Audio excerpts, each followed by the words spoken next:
what's the big thing microscopy has to do? What if you were to invent the impossible microscope, and nothing's impossible, just so one day, what would that microscope do?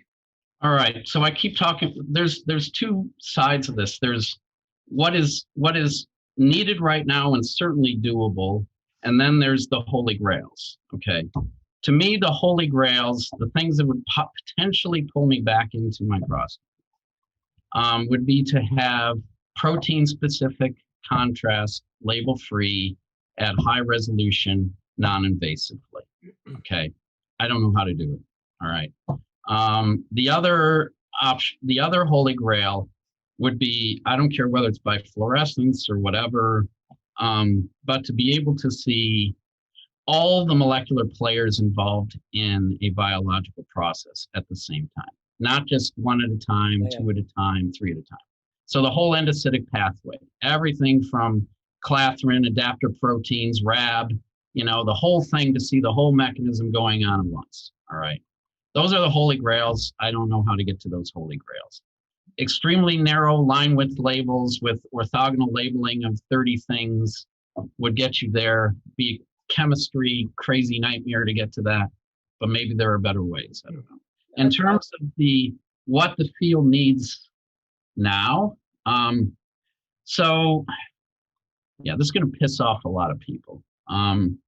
My feeling is, so one of the reasons I want to get out of microscopy is I feel that fields of technological development go through cycles just like a farmer's field. Okay, there are fertile times after you've put in the nitrogen fixing plants and you can grow your corn, but after a while you've grown enough corn and it needs sort of a regeneration period. I think you look at something like the mosaic, there's nothing technically novel in it at all. It's a lot of engineering, but there's nothing different. Same with the lattice. It was combining two microscopes we already had in it, right? It's necessary to do one like that, but it's not, I feel like lattice, light sheet, and palm, those were step changes, right? In terms of, same thing with near field when I did near field. Those were step changes, okay? The rest is just, throwing the ingredients together in different permutations. So microscopy in terms of the hardware development to me is increasingly uninteresting because I think it needs to, again, one of the things that was amazing about starting to work with Harold in 2005, when, we had the idea for Palm, but at that time, I didn't even know what a fucking EMCCD camera was because I had never seen one. I used to work with an argon ion laser when I was doing near field. It was 8 feet long. When I saw that you could get these diode pump solid state lasers that are this big, I felt like Rip Van Winkle. And all the filters, all like the Semrock filters and like that, the filters back then sucked in the 90s, okay? So it was like, oh my God, this is going to be so trivial. There's all this technology. So again, things get developed. And the beautiful thing about technology is you never know how it can be combined with all the other pieces of technology that are around to do new things. But right now, I feel like every time there's a new tiny little thing, whether it's a new mirror or a new wrinkle, everybody in the field's, So it's not that interesting. So to me, the frontiers of microscopy today that are doable. One is I'm very enamored and impressed by what people have been doing with deep learning. And I think it's very, very dangerous. You've got to have a fucking good training set and you have to validate it.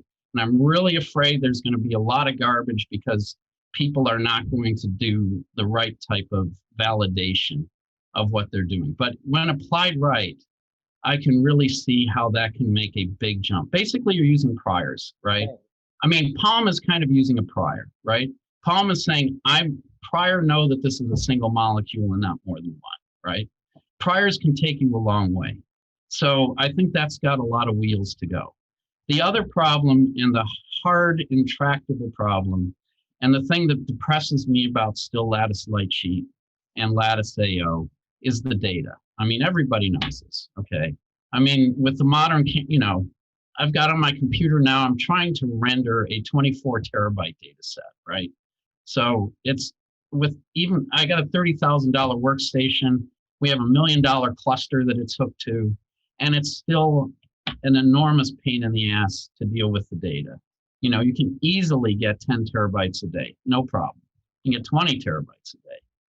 And, you know, this kind of brings up, I keep going on these tangents, but it reminded me of I watched parts of the one you did with Jeff Lichtman at Harvard. And so you had a discussion. You just rubbish saying ultrastructure's nothing. Well, no, but he had an interesting discussion at the end of that about the value of the connectome. I have always been very suspicious about the value of the connectome. It's a very complete set of information, but even if it were not, again, you've got tens of thousands of connections from every neuron, and you've got hundreds of millions of neurons. Even if there was some way of mapping all of that out, can we ever really understand what it means? I really worry, even at the single cell level and at the sort of chemical networks, biochemical networks that exist, and how much I believe that stochastic processes are the base. I think Brownian motion is the real engine of the cell. It's not ATP in the mitochondria. That it's the organization of the cell happens because of Brownian motion and differential sticking coefficients. And it's organizes in the same way that gravity organizes galaxies and the universe. Our ability to understand even a bacterium, I question. And a eukaryotic cell, it's going to be a challenge. So, you know, this is something that science is bumping up against, is maybe we can even put it all in a computer and have an AI kind of replicate, you know, what's going on. But that doesn't mean we understand it. That doesn't mean it's reducible to principles that we can really put our hands around. Yeah, but the data problem itself is just gigantic.